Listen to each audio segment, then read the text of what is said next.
चलिए आगे चलते हैं। 6th हाउस की बात करिए, 7th पे जाते हैं। देखिए 7th हाउस क्या है? 7th हाउस कुछ नहीं, आपके रिलेशनशिप्स को दिखाता है, क्योंकि काल पुरुष की कुंडली में यहां पे तुला राशि आती है। तुला बैलेंस, यानी फर्स्ट हाउस में आप स्वयं हैं और 180 डिग्री अपोजिट आपका मिरर है, जो आपकी मिरर इमेज दिखा रहा है। और मिरर इमेज कौन दिखाता है? आईना दिखाने का काम कौन करता है आपको? आपका स्पाउस, चाहे वो पति हो या पत्नी। अगर कोई पुरुष है तो उस पुरुष को आईना दिखाने का, यानी कि मिरर दिखाने का काम करती है उसकी पत्नी। उसको बता दो, पत्नी को पता है कि मेरा पति कैसा है, वो सब चीज जानती है उसके बारे में, अंदर बाहर जो कुछ भी है वो, उसको सारा कुछ, उसको पूरी इन डेप्थ नॉलेज होती है। तो इसीलिए ये मिरर हाउस है। 7th हाउस आपके बिजनेस पार्टनर को दिखाता है, आपके लाइफ पार्टनर को दिखाता है। तो यानी कि ये बिजनेस हाउस भी है और आपका लाइफ पार्टनर वाला हाउस भी है, यानी मैरिज हाउस भी है। फर्स्ट हाउस में अगर आप स्वयं हैं तो आपको देखने वाले जितने भी लोग हैं, यानी कि जनरल पब्लिक, तो जनरल पब्लिक कहां से रिप्रेजेंट होती है? 7th हाउस से। तो अब आपको समझ में आ गया कि ये 7th हाउस आखिर है क्या। और मैंने जैसे पहले अभी बताया था थोड़ी देर पहले कि यहां पे 7th हाउस आपके अपोनेंट्स को दिखाता है, क्योंकि फर्स्ट हाउस में अगर आप हैं तो 180 डिग्री अपोजिट आपके अपोनेंट होंगे। लेकिन ये क्योंकि आपके मिरर में दिखाई दे रहे हैं, तो यानी कि इनको आप अपनी आंखों से देख सकते हैं। They are open enemies to you. 6th house में जो एनिमीज थे, दे वर हिडन एनिमीज। तो ये जो हाउस है 7th हाउस, मैंने आपको बताया ये आपके बिजनेस पार्टनर को रिप्रेजेंट करता है, आपकी मैरिज को रिप्रेजेंट करता है, आपके लाइफ पार्टनर को रिप्रेजेंट करता है, और किसी भी प्रकार की रिलेशनशिप्स को रिप्रेजेंट करता है। वो रिलेशनशिप किसी भी व्यक्ति से बने तो डेफिनेटली 7th हाउस वहां पे आ जाता है। रिलेशनशिप कब सस्टेन होती है? रिलेशनशिप सस्टेन होती है कि आपने रिलेशनशिप्स को कैसे बैलेंस किया। इसलिए जो है 7th राशि कौन सी है? ये तुला राशि। तुला राशि का सिंबल क्या है? तुला, उसका नाम ही तुला है, यानी बैलेंस। तो तराजू लेकर वो जो लड़की हाथ में खड़ी हुई है, वो कह रही है कि यहाँ पे 7th हाउस को सही ढंग से मैनेज करने के लिए आपको एफर्ट डालने पड़ेंगे, उसको बैलेंस करना पड़ेगा। 7th हाउस के टाइम में कौन से हाउसेज आते हैं? 3rd house and 11th house. तो जब मैं राशियों की बात करूंगा तो वायु तत्व की राशि आ गई 7th हाउस में। वायु तत्व की राशि का मतलब है कि आपके पास फुल फ्रीडम है, आप अपने हाउस को कैसे भी मैनेज करें। और अगर आपने मैनेजमेंट सीख लिया तो वाह वाह क्या बात है, वारे न्यारे हो जाते हैं, क्योंकि इसके ट्राइन में आता है फुलफिलमेंट ऑफ डिजायर का 11th हाउस। और 7th हाउस को मैनेज करने के लिए आपको एफर्ट डालने पड़ते हैं, और एफर्ट के लिए पराक्रम चाहिए। एफर्ट कौन सा घर है? तीसरा घर है, 3rd हाउस। देखिए ट्राइन में है इसके। तो 7th हाउस को चलाने के लिए आपको एफर्ट डालने पड़ेंगे, और जब आप एफर्ट डालते हैं तो फ्रूट, यानी उसका जो है, जो फल मिलता है 11th हाउस में, फुलफिलमेंट ऑफ डिजायर। कहते हैं कि जिसकी पत्नी अच्छी, उसका जीवन जो है स्वर्ग से भी ज्यादा सुंदर। वो कहता है मेरा तो जीवन स्वर्ग से भी ज्यादा सुंदर है यहीं पे। और जितने भी सक्सेसफुल बिजनेसमैन हैं वो भी कहते हैं, कहने लगे भैया हमारी लाइफ में फीमेल का बहुत इंपॉर्टेंट रोल रहा है, पत्नी का बहुत इंपॉर्टेंट रोल रहा है। तो यानी कि पार्टनर का इन्वॉल्वमेंट बहुत इंपॉर्टेंट है। बिजनेस कोई सक्सेसफुल होता है तो पार्टनर के वजह से बिजनेस सक्सेसफुल हो जाता है। बिजनेस डूबता है तो भी पार्टनर के वजह से डूबता है। आपकी लाइफ बहुत अच्छी चलती है, क्यों चलती है? पार्टनर अच्छा है। लाइफ आपकी डूबती है, आपको कष्ट होता है, पेन होता है, परेशानी होती है, क्यों होता है? पार्टनर अच्छा नहीं मिल पाया लाइफ में। तो इसलिए 7th हाउस एक काल पुरुष की कुंडली में तुला राशि है, जिसका मालिक होता है शुक्र। तो शुक्र जो है वैसे ही प्लैनेट आपको हैप्पीनेस का है, लग्जरी का है, ब्यूटी का है, सुंदरता का है। तो जिंदगी में सुंदरता देखनी है तो कहां मिलेगी? शुक्र देगा। आपको मेंटल पीस चाहिए, खुशी चाहिए जीवन में, हर तरह की आपको लग्जरी चाहिए, कौन देगा? शुक्र देगा। तो 7th हाउस का एक बहुत इंपॉर्टेंट रोल आपके स्वयं के जीवन में देखने को मिलता है, चाहे कोई भी इंसान हो।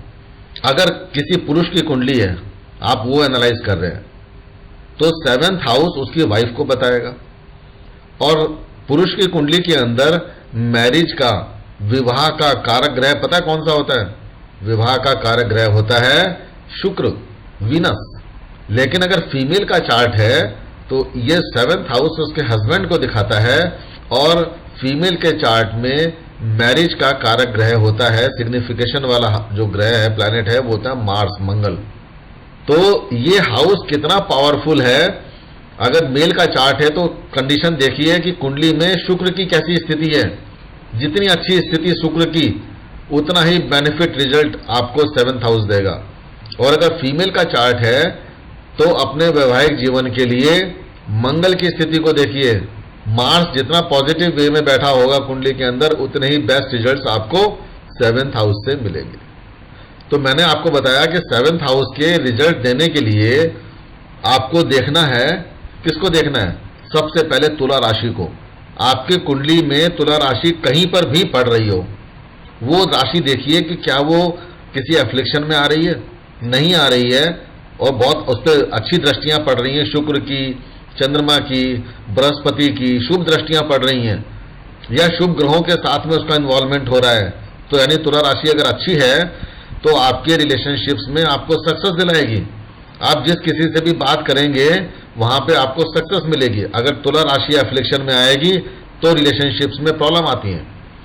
फीमेल का चार्ट है, तुला राशि के साथ साथ आपको देखना पड़ेगा कि मंगल कहीं एफ्लिक्शन में है क्या।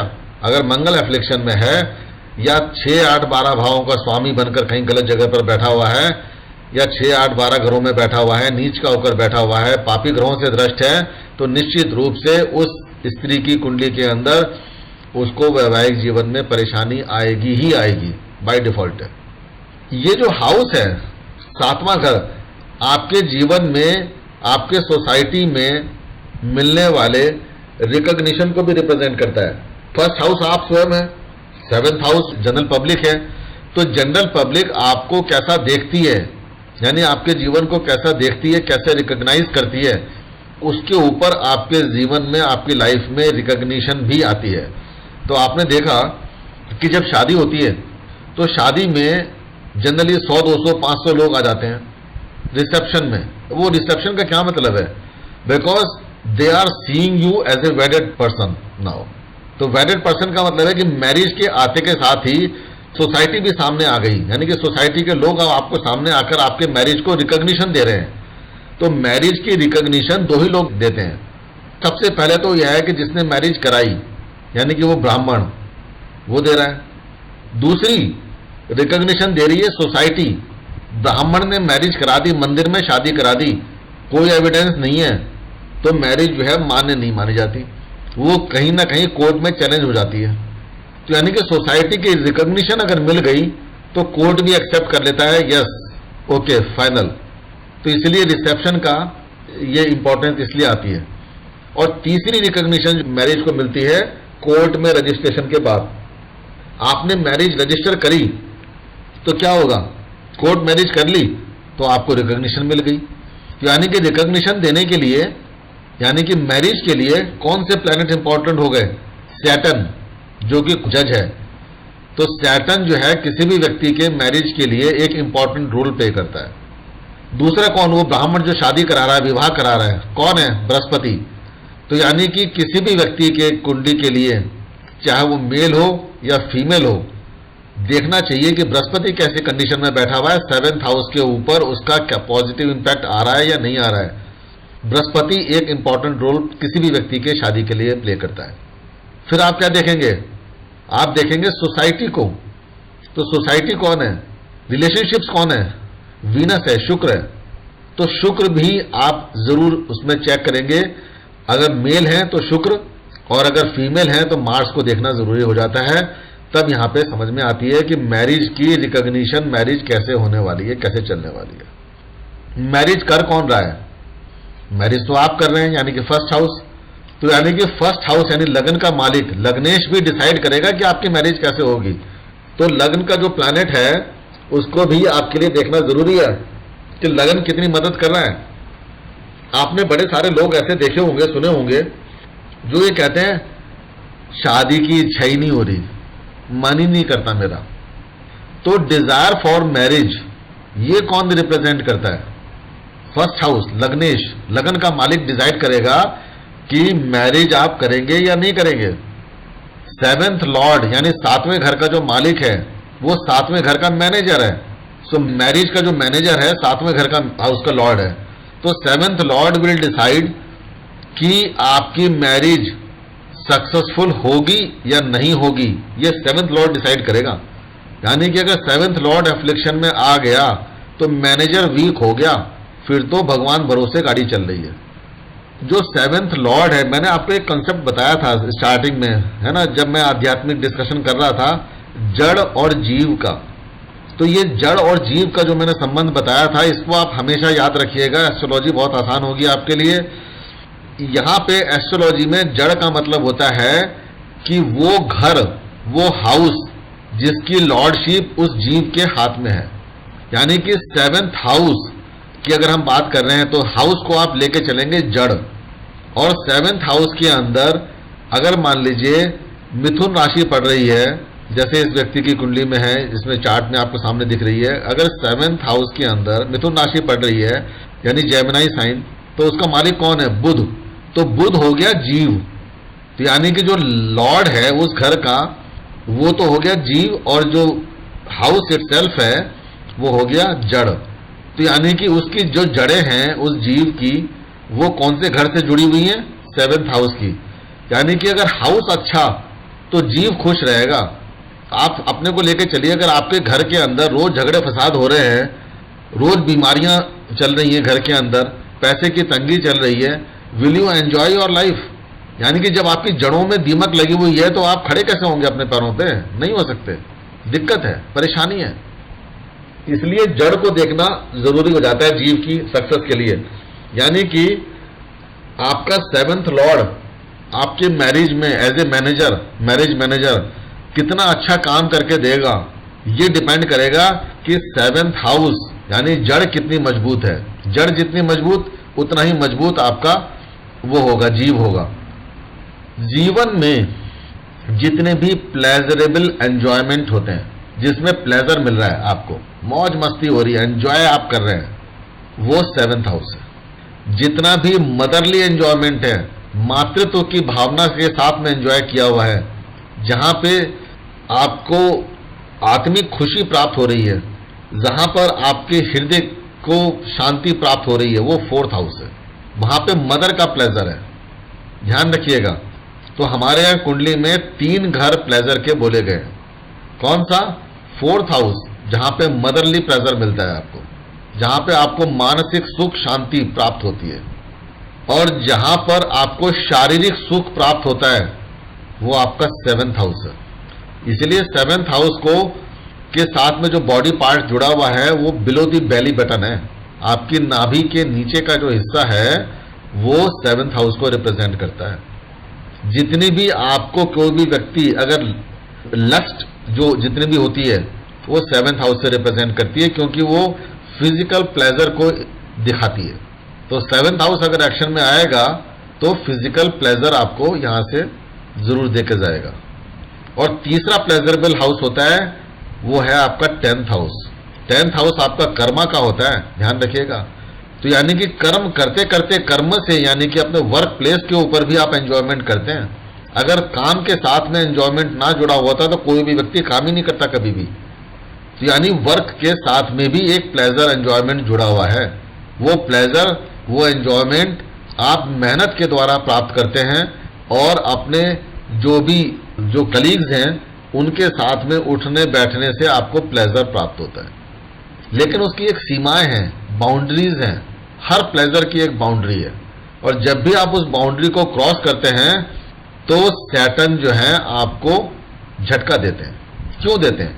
देखिए अब सैटर्न कौन से घर के मालिक हैं?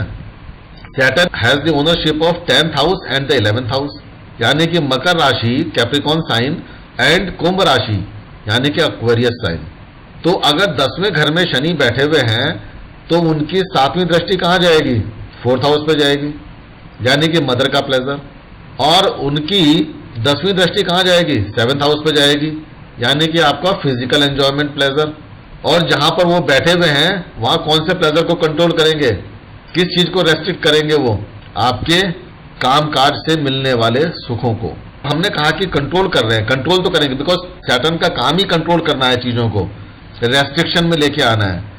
लेकिन सैटर्न क्योंकि ओन कर रहे हैं फुलफिलमेंट ऑफ डिजायर, यानी 11th हाउस को भी ओन करते हैं, कुंभ राशि को वो ओन कर रहे हैं, तो इसलिए रिजल्ट भी वही देंगे कि भैया आपको फल मिलेगा या नहीं मिलेगा, ये भी डिसाइड कर रहे हैं सैटर्न। यानी कि आपके कर्म डिसाइड कर रहे हैं कि आप चौथे घर से, सातवें घर से और 10वें घर से आपको प्लेजर प्राप्त होगा, सुख प्राप्त होगा या नहीं होगा, ये डिसाइड करने वाले देवता जो हैं वो भगवान शनिदेव हैं।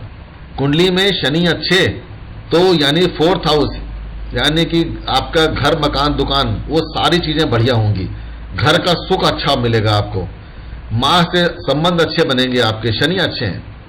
अगर शनि अच्छे तो डेफिनेटली आपकी पत्नी के साथ में बहुत अच्छा संबंध बनेगा, अपने पार्टनर के साथ बहुत अच्छा संबंध बनेगा। शनि क्योंकि कर्म के प्लैनेट हैं तो बिजनेस पार्टनर के साथ आपकी रिलेशनशिप्स को सुधार देंगे अगर शनि अच्छे स्थिति में कुंडली में बैठे हुए।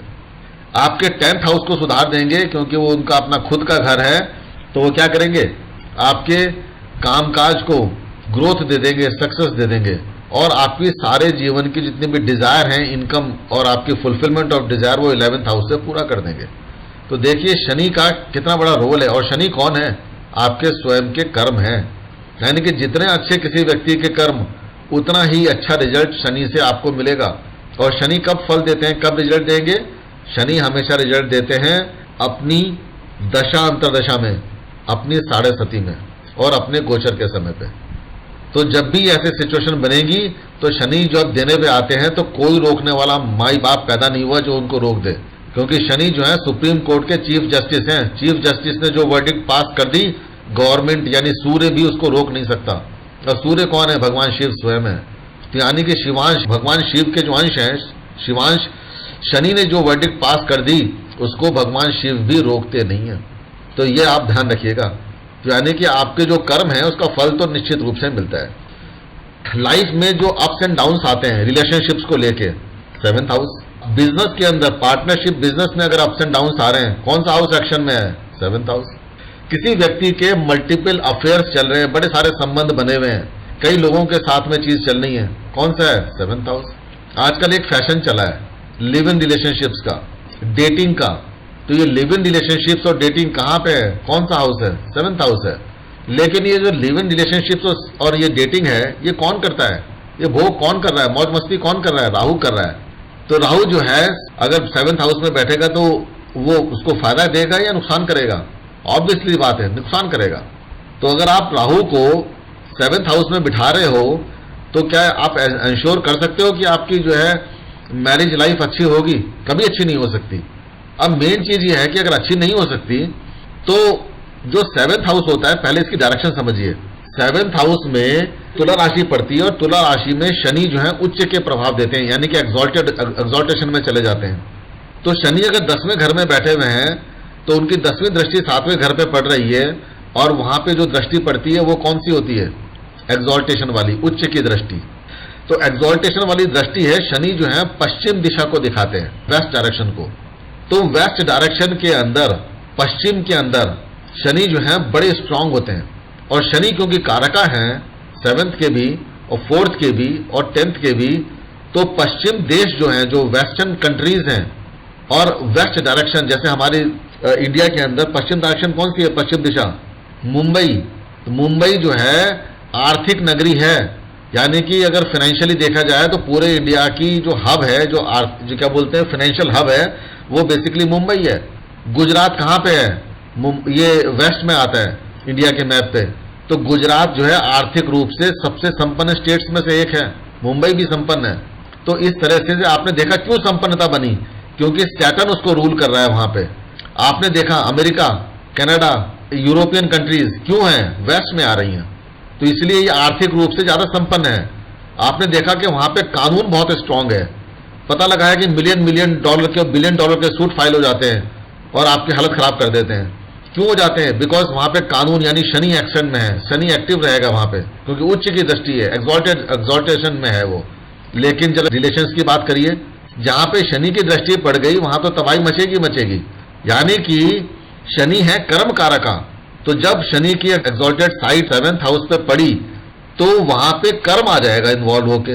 यानी कि जितने बड़े बड़े बिजनेसेस मिलेंगे आपको, कहां मिलेंगे, अमेरिका में मिलेंगे, कनाडा में मिलेंगे, यूरोप में मिलेंगे। तो पैसा बहुत है, क्यों है, क्योंकि बिजनेस अच्छा कर रहे हैं वो, 7th हाउस सैटर्न इन्वॉल्व हो गया। लेकिन रिलेशनशिप्स को सफर कर देंगे, तो मुझे ये बता दीजिए पूरे वेस्टर्न कंट्रीज में से कितने लोगों की रिलेशनशिप्स और कितने लोगों की मैरिज जो है सक्सेसफुल है। सारे लोग लिव इन में हैं, सारे लोग डेटिंग करते रहते हैं, पता नहीं लगता कि किसकी बीवी किसके साथ में बैठी हुई है। तो ये इश्यूज जब आते हैं लाइफ में तो दिक्कत होती है, परेशानी होती है। तो रिलेशंस उनको नहीं चाहिए। वहां पे राहु एक्टिव है। क्यों? राहु जो है सैटर्न का फॉलोअर है। जैसा जैसा शनि कर रहे हैं वैसा वैसा राहु भी कर रहा है। तो राहु को क्या चाहिए? एंजॉयमेंट चाहिए। सबकॉन्शियस ब्रेन है, सबकॉन्शियस में क्या चलता रहता है? लस्ट है, प्लेजरेबल एंजॉयमेंट है। मैरिज को प्लेजर लेके चलते हैं। मैरिज को वहां पे कॉन्ट्रैक्ट का कोई मीनिंग नहीं है। तो हर चीज में मैरिज सेकेंडरी है, प्लेजर इंपॉर्टेंट है। लिव इन रिलेशन इंपॉर्टेंट है। साथ में रहेंगे, मौज मस्ती करेंगे, डेटिंग करेंगे, घूमे फिरेंगे साथ में। एक्सक्यूज क्या दे रहे हैं? कहते हैं we wanted to understand our partner better. Actually देखा जाए तो अपने पार्टनर को अंडरस्टैंड नहीं कर रहे हैं। उनके दिल के अंदर कुछ और चीज चल रही है। क्योंकि राहु जो है 7th में बैठा करके वो अपनी डिजायर फुलफिल करेगा। राहु के पास मैंने बताया था 3 दृष्टियां हैं। अगर 7th में राहु एक्शन में आएगा तो तीसरा घर को एक्टिव कर देगा, आपके एफर्ट्स को एक्टिव कर देगा, और 11th हाउस के ऊपर उसकी दृष्टि पड़ेगी तो फुलफिलमेंट ऑफ डिजायर कराएगा। लेकिन क्या करेगा? तबाही कर देगा 7th हाउस के अंदर। और ऐसे लोग क्या करेंगे? राहु को डिजायर को फुलफिल करना आता है उसको। तो यहां से बिजनेस पार्टनर्स, बिजनेस हाउस है ये। तो 7th में बैठा हुआ राहु क्या करेगा? अपने पार्टनर से अपनी इच्छा पूर्ति के लिए काम करवाता रहेगा। यानी कि वो लड़की, कोई आदमी होगा तो वो लड़की को क्यों ढूंढेगा? कहने लगे भैया अमीर खानदान से आती है, पैसा मिलेगा, मौज मस्ती होगी, एंजॉयमेंट होगा। लड़की क्यों आएगी लड़के के पास में? लड़की कहेगी कि मुझे तो जो है ना बिल गेट्स चाहिए, इसलिए शादी कर रही हूं। कोई बात नहीं, देखने में बुरा है, क्या बात है? अगर वो मुझे फिजिकली बेड के ऊपर खुश रख सकता है और मुझे अपना पैसा दे सकता है तो बस ठीक है, और क्या चाहिए। तो जितने भी रिलेशंस वहां पे बनते हैं वेस्टर्न कंट्रीज में, वहां पे एक तो माया है और वहां पर प्लेजरेबल चीजें ज्यादा चलती हैं। तो आप देखिए कि किस तरह से 7th हाउस गवर्न हो रहा है और शनि कितना बड़ा रोल, इंपॉर्टेंट रोल प्ले कर रहे हैं। तो देखिए ये जो 7th हाउस है, क्योंकि 3rd हाउस के टाइम में पड़ता है तो इसको ट्रेवल हाउस भी बोला गया है। तो यहां से भी आप यात्राओं को देखते हैं। मैंने आपको बताया था कि बिजनेस पार्टनर की मेंटेलिटी या आपके लाइफ पार्टनर की मेंटेलिटी कैसी है, 7th हाउस को देखिए। तो रिलेशंस मैंने आपको बता दिए, इससे जुड़े हुए हाउस से क्या है? आपकी पत्नी को, स्पाउस को दिखाता है, बिजनेस पार्टनर्स को दिखाता है, जनरल पब्लिक को दिखाता है। ये 3 रिलेशंस यहाँ पे इंपॉर्टेंट है। बॉडी पार्ट की मैंने बात करी, बेली बटन से नीचे का जो पार्ट है वो 7th हाउस है, जिसको आप बोल सकते हैं आपके इंटरनल रिप्रोडक्टिव ऑर्गन्स। अब इंटरनल रिप्रोडक्टिव ऑर्गन्स का क्या मतलब है? इंटरनल रिप्रोडक्टिव ऑर्गन्स का मतलब है कि किसी अगर फीमेल है तो उसकी ओवरी को रिप्रेजेंट करता है, ठीक है, उसके यूट्रस को रिप्रेजेंट करता है। लेकिन जो एक्सटर्नल ऑर्गन है बॉडी का, चाहे वो मेल हो या फीमेल हो, external reproductive organs, that is the 8th house. ध्यान रखिएगा। तो 7th हाउस जो बॉडी पार्ट रिप्रेजेंट कर रहा है, ये ध्यान रखने वाली बात है कि वो आपके रिप्रोडक्टिव ऑर्गन तो जरूर है लेकिन शरीर के अंदर है, बाहर से नहीं देख सकते आप उसको, चाहे वो मेल हो या फीमेल हो। तो ये बॉडी पार्ट है। और अगर एक्सटर्नल बॉडी पार्ट है रिप्रोडक्टिव ऑर्गन तो वो देखेगा बाहर से, यानी कि 8th हाउस, बाहर से देखने वाला। कैरियर की बात करते हैं तो कैरियर मैंने काफी कुछ तो बता ही दिया। जितने भी डेली बेसिस के ऊपर, डेली ट्रांजैक्शंस, डेली बेसिस के ऊपर आप जो काम कर रहे हैं वो 7th हाउस है। तो यहां पे आपकी ट्रेडिंग बिजनेस सबसे इंपॉर्टेंट हो जाता है, क्योंकि आप डेली बेसिस पे ट्रेड कर रहे हैं, दुकान खोलकर बैठे हुए हैं, डेली बेसिस पे ग्राहक आ रहे हैं, जा रहे हैं, 7th हाउस। शादी का घर है तो जितने भी मैरिज हाउसेज होते हैं, मैरिज ब्यूरोज है, 7th हाउस। आप इवेंट मैनेजमेंट कर रहे हैं, डेस्टिनेशन वेडिंग को प्लान कर रहे हैं, डेस्टिनेशन वेडिंग करवा रहे हैं, 7th हाउस ये बिजनेस। क्योंकि यहाँ पे पब्लिक आती है, तो अगर आप पीआरओ हैं, पब्लिक रिलेशन ऑफिसर बनकर काम कर रहे हैं, 7th हाउस। आपके पास में बड़े बड़े जो बिजनेस हाउसेज हैं, अमेजन है, रिलायंस फ्रेश है, वॉलमार्ट है, बिग बाजार है, रिलायंस रिटेल है, रिटेल स्टोर्स हैं और डिपार्टमेंटल स्टोर्स हैं, बड़े बड़े जो बिजनेसेस कर रहे हैं, ये सारा का सारा 7th हाउस है, जिसमें डेली बेसिस के ऊपर कस्टमर जो आकर ट्रेडिंग कर रहे हैं, आप सामान ले रहे हैं, वो कुछ भी कर रहे हैं। तो बिजनेस ट्रांजैक्शंस जो डेली बेसिस के ऊपर हो रही हैं, वो सारे के सारे बिजनेस कैरियर्स जो हैं आप यहाँ से देख सकते हैं। आज जो हैं, जो आपके लर्निंग्स हैं, जो कमेंट्स हैं, फीडबैक हैं, क्वेश्चंस हैं, उसको ले लेते हैं आप जो है। तो आपके लिए मैं चैनल ओपन कर रहा हूँ, सो आप आइए, बताइए और जो कहना चाहते हैं कहिए।